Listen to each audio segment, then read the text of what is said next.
নমস্কার, চলে এসেছি একটি নতুন ব্লগ নিয়ে। আজকে বানাবো বড়া দিয়ে লাউ ঘন্ট। তার জন্য প্রথমেই ভিজিয়ে রাখা ছোলার ডাল মিক্সিতে আমি ভালো করে পেস্ট করে নিয়েছি। একেবারে মিহি করে পেস্ট করার দরকার নেই, দেখুন আমি এইভাবে পেস্ট করে নিয়েছি। এরপর আমি একে একে দিয়ে দিয়েছি নুন হলুদ দিয়ে আমি ভালো করে ফেটিয়ে নেব। অনেকক্ষণ ধরে আমি ভালো করে ফেটিয়ে নিয়েছি। ভালো করে না ফেটালে বড়া ফুলবে না আর নরমও হবে না।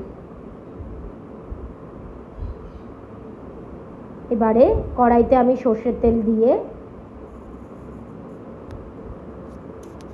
সমস্ত বড়াগুলো একদম ছোট ছোট আকারে ভেজে নেব।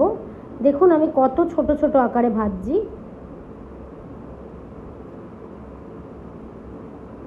এই বড়া লাউ ঘন্টর স্বাদকে দ্বিগুণ করে দেয়।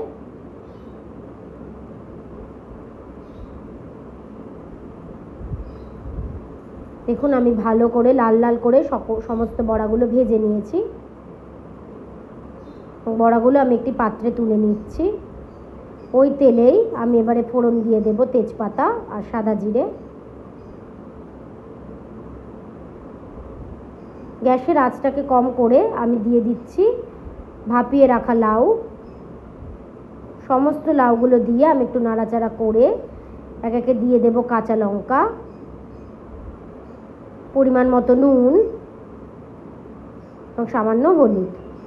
কাঁচা লঙ্কাটা আপনাদের পরিমাণ মতো দেবেন। আমি একটু বেশি ঝাল খাই, তাই কাঁচা লঙ্কা বেশি দিয়েছি। এরপর আমি প্রেসার কুকারে সামান্য মুগ ডাল নিয়ে ভাপিয়ে নেব। এমতা বস্তায় আমি দিয়ে দিয়েছি 1 চামচ মতো চিনি।